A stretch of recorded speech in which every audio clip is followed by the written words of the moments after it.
Il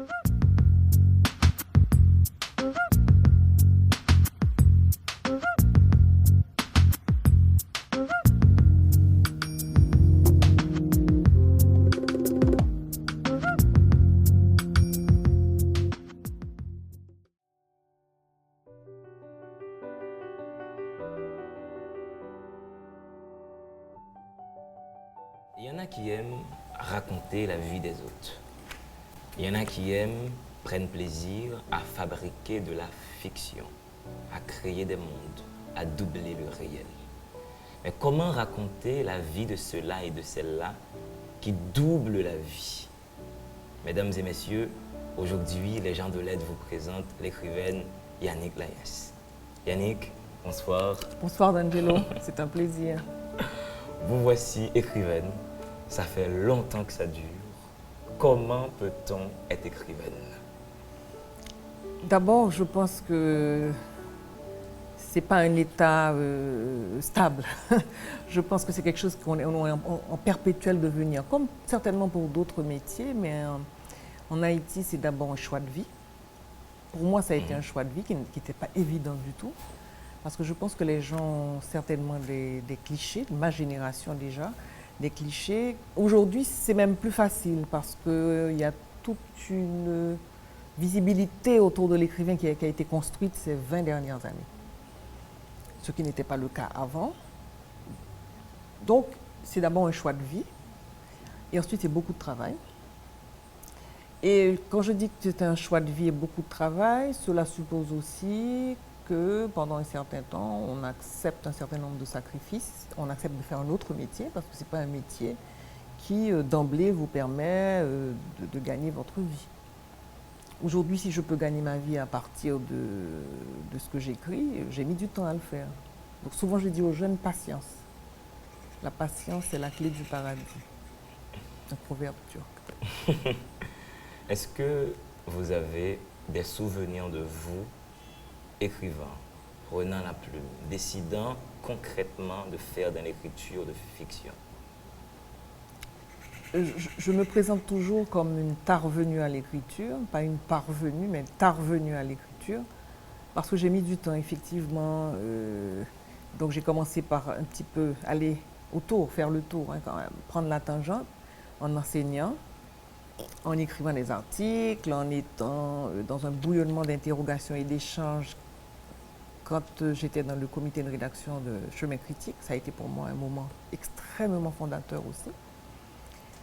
Et je pense que j'ai fait le pas quand j'ai écrit le petit essai sur le statut de l'écrivain en Haïti, entre l'ancrage et la fuite, où je décrivais le malaise de l'écrivain haïtien qui écrivait dans une langue qui n'était pas la langue de la majorité, qui écrivait dans un pays oral, et en même temps, je crois que la position sociale en Haïti est presque une position culturelle. C'est-à-dire, d'ailleurs je l'ai redit un peu dans Faille, le privilège est une terre étrangère. Donc, comment habiter et écrire? Donc, pour moi, écrire, c'est une façon d'habiter, ma façon à moi d'habiter cet espace où j'ai choisi de vivre. Et alors, je me suis jetée à l'eau et surtout en me disant que le malaise est une bonne chose. Celui qui ne se pose jamais de questions, finalement, pourquoi écrire? Il n'a aucun malaise. Celui qui se contente de ce qu'il voit ne devient pas peintre. Le peintre, c'est parce qu'il veut ajouter une autre dimension à la vie. Moi, c'est parce que je veux raconter la vie d'une autre façon. En dehors de ce que les gens voient, eh bien, moi, je veux raconter quelque chose. Celui qui fait de la musique, c'est parce qu'il ne veut pas se contenter des bruits de la vie. Il veut créer quelque chose qui est son monde à lui. Voilà. Est-ce qu'il n'y en a pas, Yannick, qui auraient des malaises et qui auraient décidé de ne pas faire dans l'art, qui auraient décidé de garder leur malaise tout au fond de... On peut faire dans autre chose. Mais moi, comme c'est ce que je sais faire, je le fais là. Tu vois? Et je pense que ce n'est pas que les créateurs qui ont des malaises. Je pense que d'autres gens qui s'engagent, par exemple, à défendre, je ne sais pas moi, les handicapés, etc., c'est parce qu'ils sentent que non, il y a quelque chose de plus qu'ils peuvent apporter à la société dans laquelle ils vivent. Oui. À votre avis, peut-on être constamment et continuellement heureux? D'abord, il faudrait définir qu'est-ce que le bonheur. Est-ce que le bonheur, c'est d'acheter un sac avec une marque donnée, ou une voiture avec une marque donnée, Ou est-ce que le bonheur, ça peut être d'apprécier, je ne sais pas moi, une matinée, on se lève, on a une tasse de café, il y a des oiseaux qui viennent sur un arbre, on est assis dessus et on est pleinement heureux.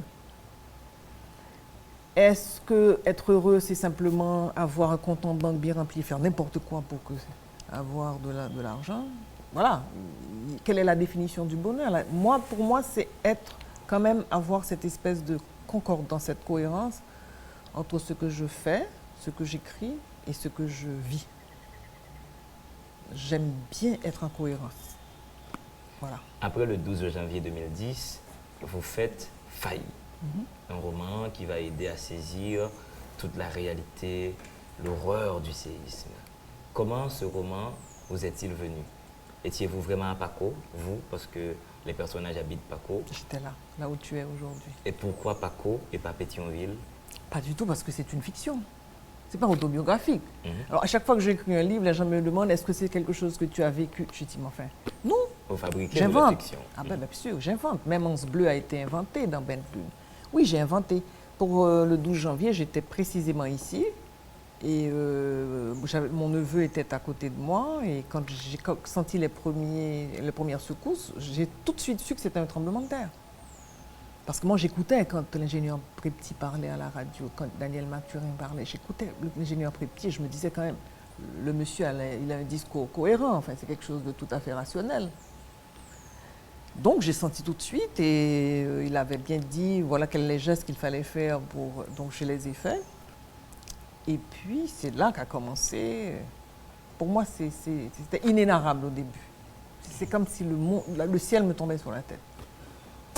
Et après, j'ai commencé à me dire, bon, il faut que j'écrive. Mais je l'ai peut-être 48 heures après. À ce moment-là, j'ai commencé à griffonner sur les feuilles. D'abord, c'est une forme qui s'est construite pendant que j'écrivais. Je ne savais pas est-ce que j'allais faire un essai, est-ce que c'était un témoignage.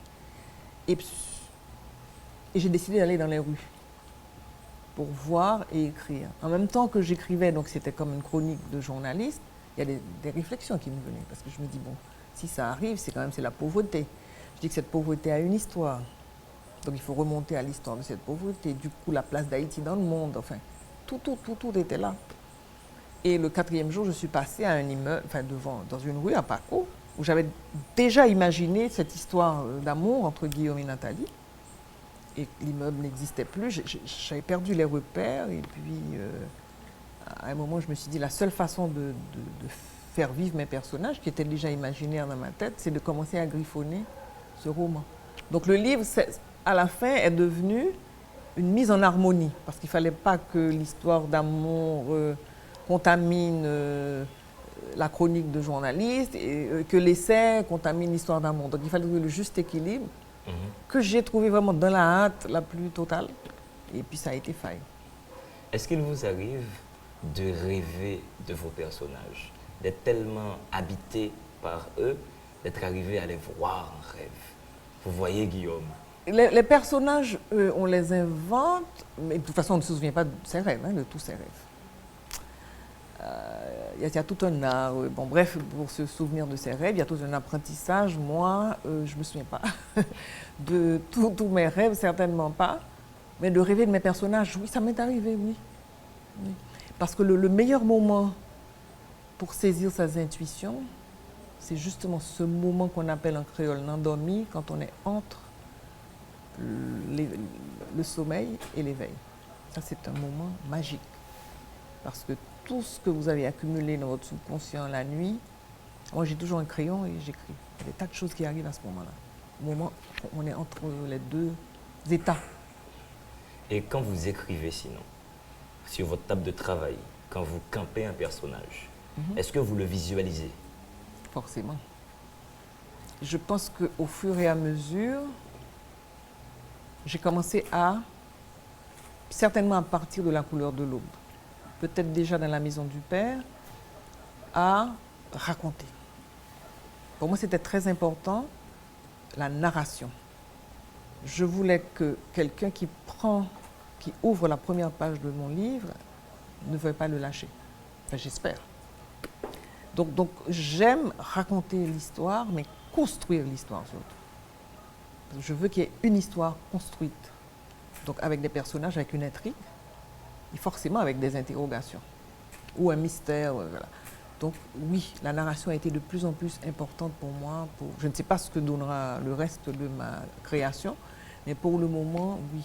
Et déjà, La couleur de l'aube, pour moi, est un roman, pour moi, peut-être le plus cinématographique de mes romans, parce que ça se déroule dans 24 heures, il y a un rythme assez, peut-être Guillaume et Nathalie aussi, mais c'est très visuel, oui, je veux ça. Qu'est-ce qui vous inspire pour créer vos personnages? Est-ce qu'ils sortent comme ça de vous, par abondance de nature, ou bien vous rencontrez des gens dans la vie réelle, et quand vous écrivez, ces gens vont nourrir vos personnages? Oui et non, ça dépend. Par exemple, Guillaume et Nathalie est complètement inventé. Ce que je voulais, c'est gagner le pari de faire une histoire d'amour. Mais l'histoire d'amour, en décrivant le corps noir, c'est pas évident. Décrire le corps noir dans cet érotisme sans tomber dans la vulgarité, parce qu'on n'a pas vraiment beaucoup de modèles. Le corps noir, c'est toujours un corps qui se bat, qui est souffrant, qui est dans la révolte, jamais dans l'abdication, dans l'amour. On le présente rarement comme ça. Je me dis, mais c'est pas possible, parce que bon, les gens quand même tombent amoureux n'importe où, en Haïti. Donc je voulais montrer ce corps noir. Donc, pour ne pas tomber dans les clichés non plus, et pour ne pas donner à voir à n'importe quel autre lecteur francophone, de l'eau au moulin de ses fantasmes. Parce que bon, tout de suite, quand c'est Haïti, on a l'impression que c'est les plages, les cocotiers, enfin, ce genre de choses, ou un érotisme débridant parce qu'il s'agit de la femme noire, tout ça. Donc, et c'est comme ça que je me suis dit, je vais relever ce défi. Donc, Guillaume et Nathalie est un peu comme ça, donc inventé. La couleur de l'aube, ce sont des personnages inventés aussi. Inventés.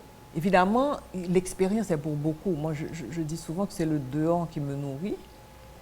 C'est parce que je vais au dehors, parce que je rencontre des gens, parce que je fais des expériences aussi, soit dans le cadre de formation, soit dans le cadre de fondation où je mène des actions dans les quartiers les plus divers et dans les régions les plus diverses. Donc je capte des choses. Et à ce moment-là, je fais le travail de rédaction après. C'est comme pour Bain de Lune, j'ai inventé Anse Bleu. Anse Bleu n'existe pas. C'est un lieu que j'ai moi-même inventé. Donc les gens me disent, ah oui, c'est du côté de Jacmel, ou mais c'est du côté... J'ai dit, non, non, non, c'est de la pure invention. Voici que vous dites Bain de Lune, pour nommer votre roman. Je connais beaucoup de lecteurs et de lectrices qui disent Bain de Lune. De là, j'en viens à vous dire, est-ce que, quand vous écrivez, est-ce que ça ne vous effraie pas une mauvaise interprétation de votre propos? Que... Ah, on ne peut pas avoir de maîtrise sur ça. Là, il faut prendre le risque, parce que écrire, c'est prendre un risque. C'est comme si vous arrivez quelque part, vous tendez la main, vous ne savez même pas. À un inconnu, une inconnue, vous ne voyez pas si la personne va prendre la main. Donc, vous prenez un risque en écrivant. Que ça soit mal interprété, et puis il y a des gens qui peuvent ne pas aimer. Je pense que c'est une bonne chose. Bon, il y a des gens qui peuvent ne pas aimer. Mais on prend le risque. Une fois qu'on écrit le livre, à la limite, il ne vous appartient plus. C'est comme ça. Et voilà, mesdames et messieurs, le livre, dès qu'il est écrit, il vous appartient. Le temps de la première pause, nous vous revenons tout de suite. Un écrivain, ça doit parler de quelque chose. Existe-t-il des écrivains qui ne parlent de rien, qui écrivent et qui ne parlent de rien? À un moment donné, il y a eu toute une vague avec le nouveau roman qui voulait déconstruire les récits. Ça n'a pas duré longtemps. En même temps, quand on prend Beckett, c'est quelqu'un qui va vers l'absurde. Par exemple, on appelle dans Godot, voilà, toute la pièce se passe autour de la tente, mais c'est un choix. C'est déjà parler de quelque chose que de parler de l'absurde, de parler du nihilisme, par exemple, avec d'autres. C'est déjà un choix. Donc on parle déjà de quelque chose quand on dit qu'on ne veut parler de rien. C'est déjà un choix. Mais l'écrivain ne peut pas échapper au quelque chose. Absolument pas. Je vois difficilement comment il peut échapper. Bain de Lune reçoit le prix Féminin. Comment vous recevez cette nouvelle? Ah non, pour moi, c'est une belle surprise. Surprise parce que vraiment, je ne m'y attendais pas. Dans la mesure où, d'Angelo, les prix littéraires, c'est quelque chose de très compliqué. On sait ce que c'est. Bien sûr. Alors, il y a les grandes maisons qui se distribuent les grands prix. Et moi, je ne suis pas publiée. Je suis publiée dans une maison de qualité, qui commence d'ailleurs, tenue par une femme en plus, et qui commence à se faire sa place en France. Et les grandes maisons sont en général tenues par des grands messieurs à cravate et tout ça. Donc, pour moi, même si j'avais été nominée, bon, je me disais que je n'allais pas arriver en fin de course. Le féminin a été créé il y a 1 siècle et demi, justement par des femmes qui se disent, nous, on veut pas, on veut échapper à cette espèce presque de détermination obligatoire pour ces grands prix. Et au fil des années, le féminin est devenu un grand prix qui récompense non seulement les femmes, les hommes, il y a aussi le prix du roman étranger. Donc, ça devient un des 4 grands prix prestigieux de la rentrée littéraire. Mais même quand je suis sur la première liste, la deuxième, la troisième, je me dis quand même, une histoire de paysans qui se déroule en Haïti, dans une espèce de communauté rurale complètement éloignée du monde, est-ce que vraiment ça va arriver jusqu'au bout? Jusqu'au bout, je n'y croyais pas. Donc moi, j'ai passé mon mois d'octobre en Haïti tranquillement. Et je devais repartir. Je dois dire que les premières bonnes réponses que j'ai eues, c'était des circuits de libraires. Il y avait 4 regroupements de libraires qui en avaient fait leur coup de cœur de la rentrée littéraire, avec d'autres livres évidemment. Donc pour moi, c'était déjà une belle réponse. Donc je voulais me satisfaire de ça. Et quand je suis arrivée dans le quatuor final, mon éditrice m'a dit non, tu vas avancer ta date de voyage en France. On ne sait jamais. J'ai dit écoute, franchement, tu as de l'argent à gaspiller, pourquoi changer mon billet? Je ne l'aurai jamais. Elle me dit on ne sait jamais. Donc je suis arrivée la veille. Et puis voilà, quand c'est arrivé, franchement, c'était une belle surprise. Et c'est une surprise qui dépassait ma propre personne, parce que, qu'on le veuille ou non, c'est Haïti qui était derrière moi, que je portais en quelque sorte. Parce que qu'un Français ait ce prix, c'est pas pareil. Haïti, on sait, c'est une longue histoire de malentendus, de clichés, de fantasmes, de stéréotypes. Voilà. Donc ça, c'est quand même quelque chose qui m'a fait plaisir pour moi et au-delà de ma personne, pour Haïti. Et qu'est-ce que ça rapporte en termes d'avantages, un prix littéraire comme le prix féminin? On sait déjà que le livre sera très lu, très distribué, très vendu. Qu'est-ce que ça rapporte d'autre à celle qui reçoit le prix féminin? Beaucoup de fatigue, je dois te dire, parce qu'on est vraiment beaucoup sollicité, donc ça demande une énergie. Mon ratio de vitamines a triplé. Mais en dehors de ça, c'est vrai que ça permet une plus grande visibilité, ce qui est bon dans le monde moderne. On ne peut plus se contenter d'écrire un livre, c'est ça qui est fatigant. Et de s'asseoir comme ça, on n'est plus au 19e siècle, même jusqu'au début du 20e siècle. Il faut aller vers le public. Donc on rentre dans le circuit de ce qu'on appelle le marketing, la communication, on n'y échappe pas. Donc ça, c'est très fatigant, mais en même temps, moi, j'aime beaucoup le contact que j'ai dans les libraires avec les gens. J'ai fait vraiment le tour de toutes, je sais pas moi, des principales librairies en France. Et ça, pour moi, c'est extraordinaire parce que c'est le retour. Parce qu'on n'est jamais maître ou maîtresse de tout ce qu'on écrit dans un texte. Donc c'est souvent la personne qui a lu qui vous renvoie un certain nombre de choses. Donc moi, j'ai redécouvert mon texte avec les lecteurs et les lectrices, et c'est bien. Ensuite, oui, ça rapporte de l'argent. Et pour moi, je le dis, parce qu'on doit casser l'image aussi en Haïti, que quand on fait de l'art, ça ne doit pas rapporter de l'argent. Quand on fait de l'art, on ne doit pas avoir ses droits d'auteur. Bon, les gens pensent que pour faire un livre, alors il faut leur offrir les livres, parce que ce n'est pas du travail. Et on pense que le livre n'est pas une industrie. Il y a une industrie derrière le livre. Je peux décider, moi, d'offrir des livres à une école. Ça, c'est ma décision personnelle. Mais je pense qu'il faut que les gens commencent à respecter aussi ce type de travail comme étant un travail professionnel. Oui, et je pense que si quelqu'un peut gagner de l'argent par un livre et par les droits dérivés pour un livre, c'est une bonne chose. Il faut sortir de l'image. Si on a un écrivain, on doit absolument mourir avec des chaussures trouées et une chemise sale, et voilà. La mythologie. Et ça vaut pour les autres arts aussi. Oui, ça doit payer. Absolument. On paie un médecin, on paie un avocat, on paie... oui, on doit payer. Pourquoi on ne paierait pas Absolument, un absolument, écrivain? absolument. Oui. La mythologie vaudouesque est très présente dans Bain de Lune. Metakwe, Aïda Wedo. Quel travail ça vous a demandé? Avez-vous été dans des péristyles? Avez-vous rencontré des prêtres vaudous? Avez-vous des amis vaudouisants qui vous ont informé? Qu'est-ce que ça a demandé comme énergie? Alors, je ne voulais même pas commencer simplement par le vaudou. Ce livre a une histoire. Il y a déjà 15 ans, puisque dans La Petite Corruption, il y a une nouvelle qui s'appelle Bain de Lune, qui est de 3 pages. Je suis passée de 3 pages à 280 pages. Donc ça m'a pris 15 ans. Ce sont deux images qui se sont superposées un peu dans ma tête. Je me souviens, on était tout un groupe d'amis. Les hommes étaient allés à la chasse du côté de Danse Rouge. Et nous, on conduisait. Et on est passé près d'un village de pêcheurs. Et ça m'avait frappé de voir le dénuement. Et c'est une image qui m'a poursuivie pendant longtemps. La deuxième fois, je suis allée à Pestel et je suis allée dans le village de Grand Caïmite, je crois. Et là aussi, j'avais vu des pêcheurs. Et j'ai eu une commande peut-être 1 mois ou 2 mois après pour une nouvelle. Et puis, j'ai imaginé Bain de Lune. Bon.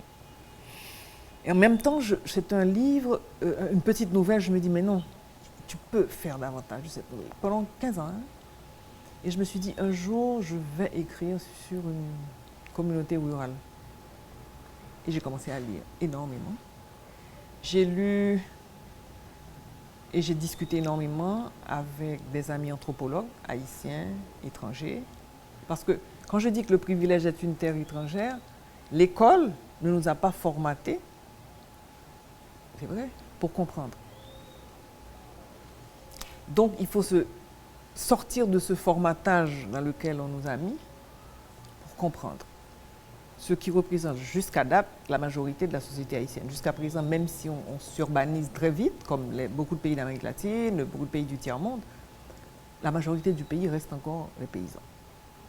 Or, il y a telle coupure, on ne sait pas. C'est pour ça que je disais tout à l'heure que c'est une coupure culturelle. Donc j'ai mis du temps. Je suis allée évidemment dans les péristyles voir. J'ai écouté les chansons en boucle pour comprendre, parce que les chansons véhiculent énormément de choses. J'ai lu sur l'histoire, j'ai lu sur la géographie, j'ai relu Paul Morales, j'ai refait mes classiques. J'ai lu aussi Karen McCarthy Brown, qui a écrit pour moi un des plus beaux livres qui a suivi pendant 10 ans une mambo haïtienne à Brooklyn. J'ai fait ça aussi.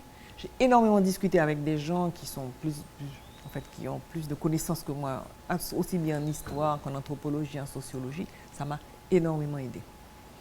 Et je dois dire quelque chose qui m'a toujours frappé, c'est que les anthropologues étrangers n'ayant pas été formatés dans ce qu'on appelle comment je pourrais dire, le parcours des élites haïtiennes, ont souvent moins de préjugés pour entrer dans ces mondes-là que nous. Donc, j'ai beaucoup appris avec les anthropologues étrangers. Voilà. Donc c'est un paradoxe, mais c'est comme ça. Et après, je me suis jetée à l'eau. J'ai dit, je vais faire ce livre-là. Mais en même temps, je me disais, je ne vais pas reprendre le roman paysan traditionnel, parce qu'il y a le roman paysan traditionnel, Viero, La Case de Dambala, Gouverneur de la Rosée. Et je me suis dit, là encore, on avait toujours un regard extérieur. J'ai dit, moi, je veux que ce soit, je vais aller plus loin. Je veux que ce soit le village qui se dit, le Lakou qui se dit, et qui nous regarde, qui regarde le monde. Donc, pour pouvoir raconter à partir de l'intériorité, il m'a fallu un travail de plusieurs années. Et on voit aussi dans ce roman une histoire d'amour des plus compliquées entre Tertullien et Holmen. Lorsque tu nous présentes l'histoire qui... C'est une fresque, oui, qui se déroule sur presque un siècle. Voilà. Et est-ce que cette histoire d'amour-là ne cautionne pas l'idée que l'âge n'a pas sa place quand il s'agit d'amour? Ah non, c'est pas que ça cautionne. En fait, je voulais déconstruire l'image. Tu sais, comme on dit que c'est un système féodal, je voulais déconstruire l'idée qu'il suffit de mettre les bons, les mauvais d'un côté et on va changer le monde. C'est beaucoup plus compliqué que ça. Et dans le monde rural, dans le monde paysan, le grand don a des liens avec les familles les plus pauvres. C'est pour ça que c'est un système qui dure. Ouais, à un moment, le narrateur qui est multiple dit « Nous le respectons, il est notre tertullien, malgré le fait qu'il nous oppresse. » Tu as tout compris. Parce que moi, ce que j'aime avec le roman, c'est un espace de la complexité.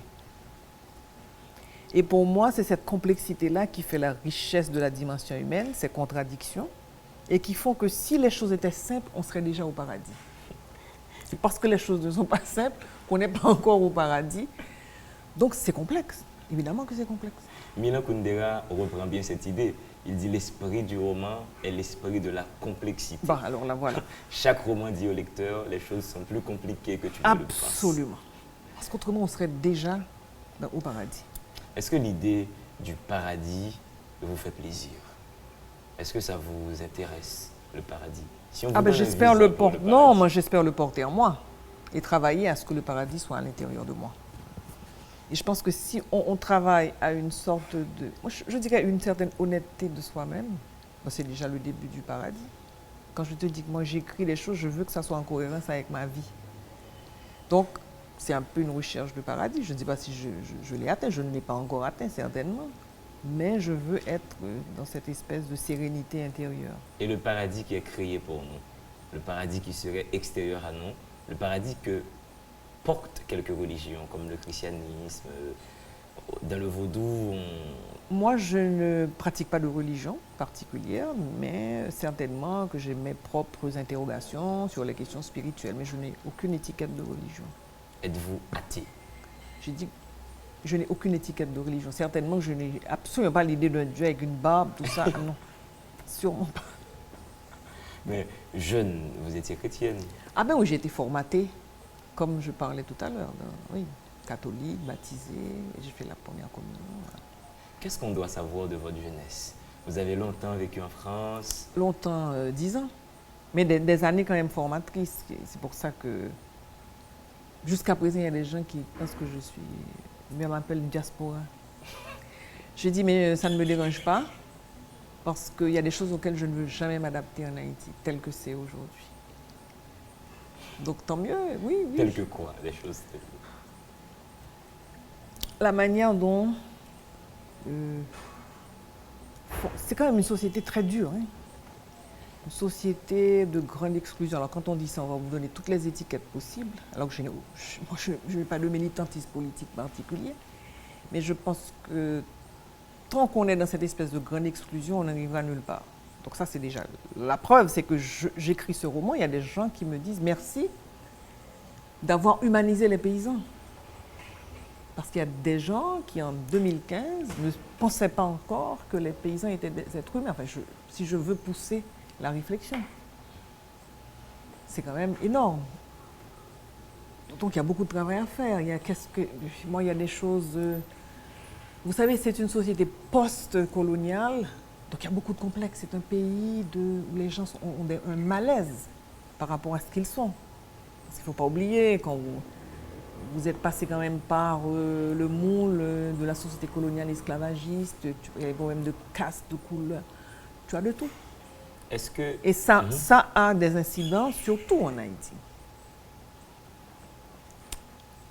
Et c'est une société aussi de grande précarité. Si on me dirait la première chose à faire, c'est sortir les gens de la précarité, parce que la précarité va t'obliger à des comportements de toute façon pour sortir de la précarité. Et je pense qu'il ne faut pas croire que ce soit simplement les gens qui n'ont pas, c'est la grande majorité qui est dans la précarité. Mais même celui qui a va avoir un comportement de précarité parce qu'il se dit Haïti c'est un glissot pas chambre. Donc s'il fait quelque chose, il va avoir un comportement de projet qui ne s'inscrivent pas dans la durée. Tout le monde veut faire vite pour accumuler ou bien faire vite pour sortir de la précarité. Donc c'est un vaste pays de dégager pas pécher. Haïti s'était glissé. Donc. Que peut faire l'écriture littéraire face à ce drame haïtien? Qu'est-ce que la littérature peut apporter? Moi je ne pense pas que la littérature est un poids. Et il l'aura certainement de moins en moins. Mais on espère quand même, par rapport à soi-même et par rapport à la transmission, que quelque chose, on pourra au moins transmettre quelque chose aux nouvelles générations, ou même aux gens de la même génération. Mais je n'ai pas d'illusion du tout sur les capacités de transformation de la littérature. Je pense que l'action est une matrice qui nous fait renaître à chaque fois. L'action littéraire. Non, l'action qu'on peut avoir dans la société. Pour moi, c'est très important. L'action qu'on peut avoir dans la société, l'image aussi qu'on peut avoir dans la société. Il faut que les actions que vous soient en conformité. Donc à ce moment-là, vous pouvez projeter cette espèce. Il manque beaucoup d'exemplarité. Parce qu'il y a quand même des gens, des honnêtes gens dans ce pays. Donc il ne faudrait pas que les honnêtes gens soient condamnés à raser les murs. Il y a ce qu'on ne les entend jamais. Donc ça aussi, c'est un travail pour moi qui est important. Bain de Lune dit que les paysans sont des honnêtes gens, autant que ce roman dit l'inverse. Autant que ce roman. Mais je vais te répondre avec la phrase de Kundera. Mm-hmm. Moi, je ne suis pas dans l'angélisme. Tu vois, parce que la misère, la précarité est quelque chose qui t'oblige à des comportements pour sortir de la précarité, pour sortir de la peur aussi, tu vois. Et c'est pour ça que le personnage de Fénelon, j'ai montré comment peut naître un milicien dans un milieu paysan, parce qu'il faut qu'il arrive à faire que la peur n'entre pas chez lui. Donc c'est lui qui va faire peur pour que la peur n'entre pas chez lui. Et pour qu'il sorte un peu sa famille de la précarité. Donc non, je n'ai pas envie de montrer tous les paysans sont bons. Et puis, non, ça n'existe pas. C'est-à-dire qu'il ne faut pas justement rester dans des simplifications. Parce que les simplifications nous ont fait beaucoup de tort. Tout est blanc, tout est noir. Alors, maintenant, on a la fameuse polémique Toussaint et Dessalines. Non, les choses sont plus complexes quand même. Et je pense qu'il faut enseigner la complexité, parce que c'est ce qui permet d'analyser, c'est ce qui permet les nuances et c'est ce qui permet d'avancer. Si on vous demande une définition du roman, que diriez-vous? Qu'est-ce que le roman? Le roman, c'est une manière de doubler la vie. Tu as bien dit au début, on double la vie d'un récit parce qu'on pense que c'est pas visible à l'œil nu pour les autres. Donc on se dit, nous, on voit quelque chose, on va essayer de proposer ça. Mais on le propose comme une œuvre d'art, parce qu'il ne faut pas oublier que quand même, l'esthétique doit être au rendez-vous. Donc à partir de là, on fait une proposition esthétique, mais c'est une histoire qu'on raconte. On essaie de donner un éclairage sur le monde que peut-être d'autres n'ont pas vu. Et peut-être que ce qu'on voit aussi, c'est notre petite vision à nous, mais on la propose quand même. Quand vous mentionnez l'esthétique, ça me fait penser à Sartre, qui dit on n'est pas écrivain pour avoir choisi de dire certaines choses, mais pour avoir choisi de les dire d'une certaine façon. Ah non, définitivement. Quel est votre système d'énonciation? Comment procédez-vous pour dire votre fiction?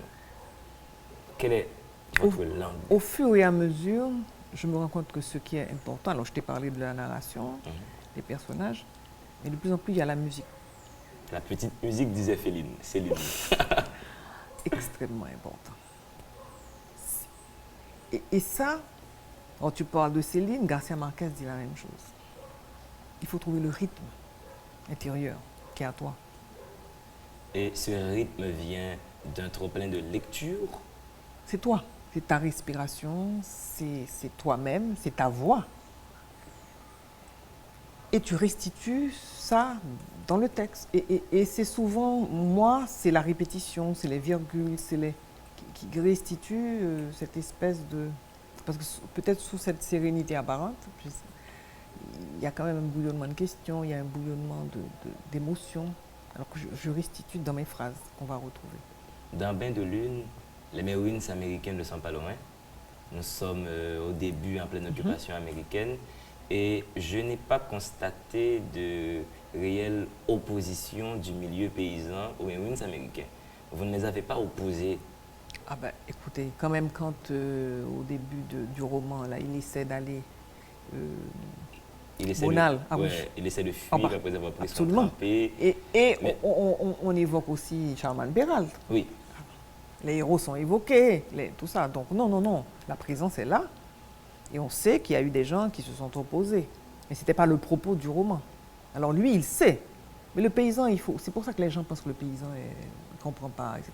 Il sait qu'il y a les Américains. Il sait que quelque part, si on l'attrape, il va être obligé d'aller dans les corvées qui étaient obligatoires. Donc, il fait ce qu'il fait le mieux. L'évitement, le marronnage. Pas l'affrontement direct, parce qu'il sait que dans l'affrontement direct, il peut perdre. Donc, il fait ce qu'il fait le mieux, marronner. alors, le paysan haïtien ne dispose pas du même schème de savoir des Occidentaux. Quelle est sa façon de savoir le réel, dans le sens où ce paysan ne dispose pas des mêmes outils que les paysans de l'Occident déjà? Et c'est là où tu te trompes. Parce que ce que j'ai découvert en ce roman, alors en faisant le roman, plus j'avançais, plus je me disais, oulala Yannick, franchement, tu vas très loin. Est-ce qu'un lecteur occidental va comprendre ce que tu dis? Mais en même temps, il y a une voix qui me disait, c'est ce que tu as envie de faire, continue à le faire, et on verra bien. Eh bien, c'est mon roman qui a été le plus perçu par les gens, de manière très sensible. Quand j'allais dans les villes, ou même à Paris, les gens me disaient « Ah ben ça c'est comme si tu décrivais mes grands-parents ou mes arrière-grands-parents. » Donc de telles tensions pouvaient exister chez eux, entre les familles. Et là, je me suis rendu compte que le monde paysan se ressemble partout dans le monde. Il y a même un Thaïlandais que j'ai vu. Je me souviens très bien dans une librairie du 13e arrondissement qui me dit « Est-ce que vous connaissez tel cinéaste thaïlandais ?» Je dis non. Et ben, dans ces films, il montre les paysans thaïlandais et j'ai retrouvé une sensibilité qui était... Pourquoi? Parce que le paysan est proche de la nature, donc on va toujours retrouver des éléments de la nature. Le paysan a une façon d'interpréter l'invisible.